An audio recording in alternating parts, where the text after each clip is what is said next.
안녕하세요. 이순신의 승전보 속 숨은 조력자, 망의 도술가 신호연이라는 주제로 수학 체험 활동을 진행하게 된 곤지암고 인공지능 수학 동아리 알파고입니다. 먼저 체험을 시작하기 전에 이순신의 업적을 간단히 살펴보겠습니다. 서른둘 무과에 급제하며 간직 생활을 시작하였고 1592년 임진왜란이 발발하면서 수군의 수많은 승리를 이끌었던 조선의 영웅이었습니다. 한산대첩에서는 하객진으로 대승을 이끌어 해전의 승기를 잡았고 명량대첩에서는 총 13척의 배로 133척의 왜군을 격파하여 세계 해전사에서도 그 유래를 찾아보기 힘들 만큼의 대승을 거두었습니다. 노량해전에서 승리를 거두긴 하였으나 결국 이순신 장군은 전사하였고 이 전투로서 7년간의 임진왜란은 막을 내리게 되었습니다. 이순신 장군의 수많은 승전에는 거북선, 날씨나 해류를 고려한 전술, 병사들의 치열한 전투 등 다양한 요소들이 있었을 텐데요. 저희가 수학적으로 다뤄볼 주제는 바로 이 두 가지입니다. 높이나 거리를 측정할 때 유용하게 사용되었던 망의 도술과 전쟁 중 신호를 주고받을 수 있었던 신호연이 그것입니다. 먼저 망의 도술에 대해 알아보겠습니다. 이순신의 전술 중 가장 유명한 것이 아마도 이 하객진일 텐데요. 왜군을 조선 수군이 마치 학의 날개를 펼친 듯 포위하여 전투를 치르는 진법을 의미합니다. 당시 왜군 함대보다 조선 함대의 포격거리가 훨씬 더 길었습니다. 조선 군함에서 쏜 화포가 왜군의 배를 격파하면서도 왜군의 화포를 맞지 않으려면 정확한 배 사이의 거리를 계산해야겠죠. 뿐만 아니라 해전에서 다양한 섬들 사이의 거리나 높이 등 측정할 것들이 많이 있었습니다. 이때 자주 사용된 것이 직각삼각형의 닮음을 활용한 망의 도술이라는 계산법입니다. 이 사진은 조선의 산학서 주서관견에 등장하는 망의 도술 문제입니다. 복잡해 보이시나요? 직접 망의 도술을 사용하여 간단한 물건의 높이를 측정해 보겠습니다.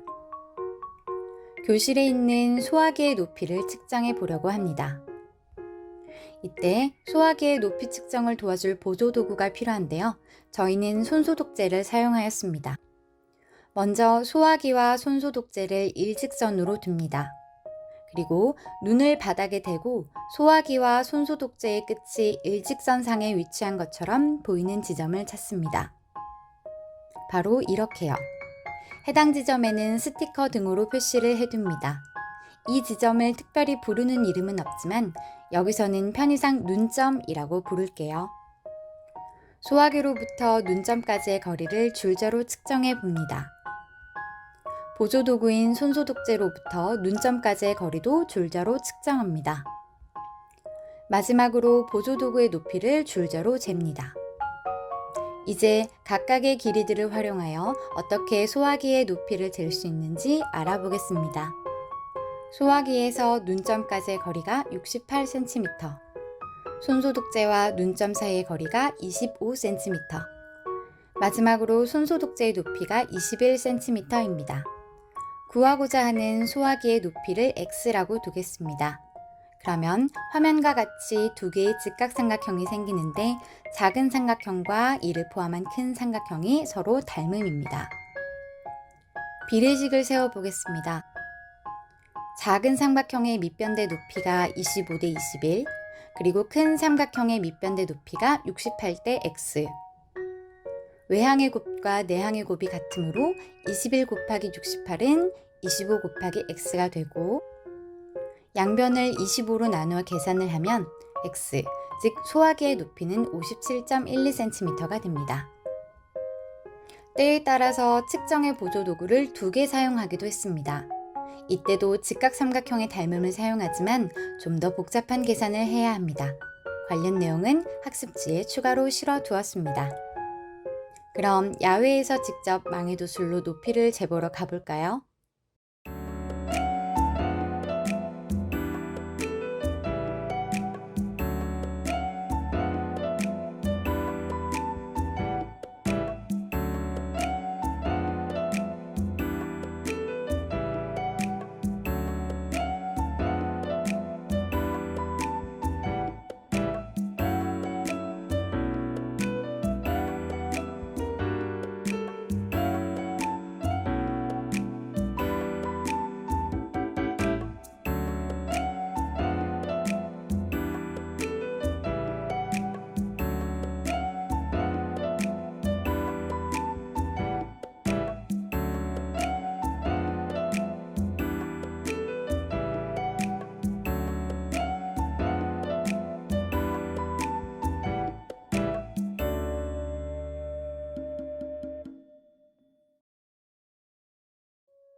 이제 두 번째 주제인 신호연에 대해 알아볼 차례입니다.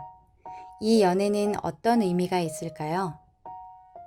수리 이단가리 눈쟁이라는 긴 이름을 가진 연으로 꾸준히 적을 살펴보아라 하는 뜻으로 사용된 적이 있다고 합니다. 이 연의 이름은 기바리입니다.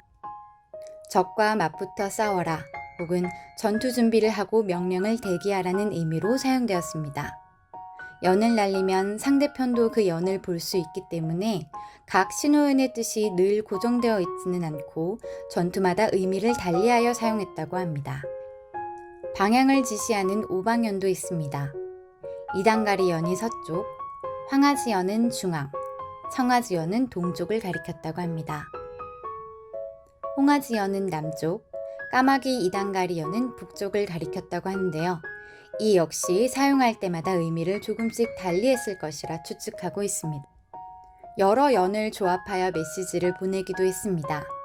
오방연을 사용하여 수신자, 즉 누가 행동할지를 전하고 다른 두세 가지의 연을 조합하여 전투 명령을 전달하기도 했습니다. 방패연이 바람 방향에 따라 좌우가 뒤집힐 수도 있기 때문에 연의 모양도 좌우대칭의 모양으로 구성되어 있습니다. 봉투 속에 담긴 스티커를 사용하여 신호연을 만들어 볼까요?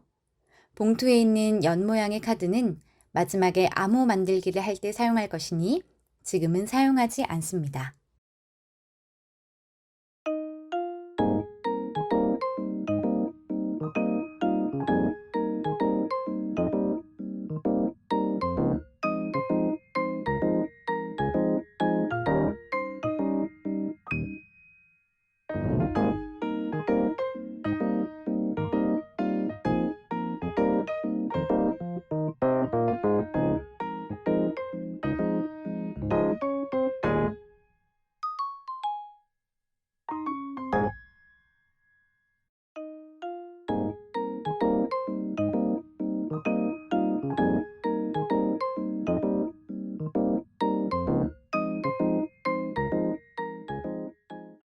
신호연에는 어떤 규칙성이 있는데요.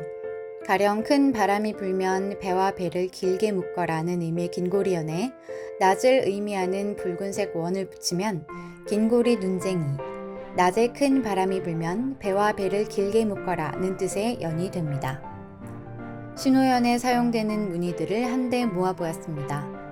검정, 초록, 노랑, 빨강 등의 색을 사용하거나 삼각형, 사각형, 원, 소승달 모양 등 몇 가지 모양들을 조합하여 신호연을 만들 수 있습니다.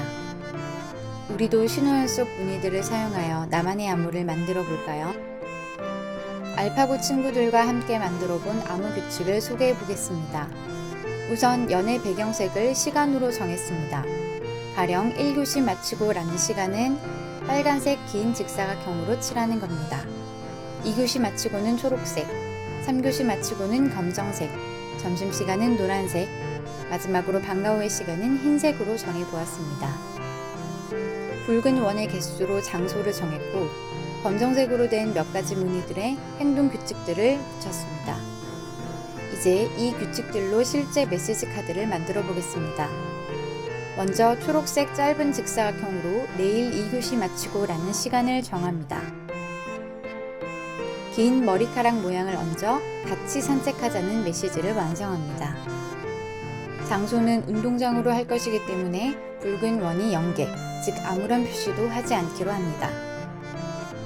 봉투 속에 있던 연 카드에 직접 스티커를 붙여 암호 카드를 완성해 보았습니다.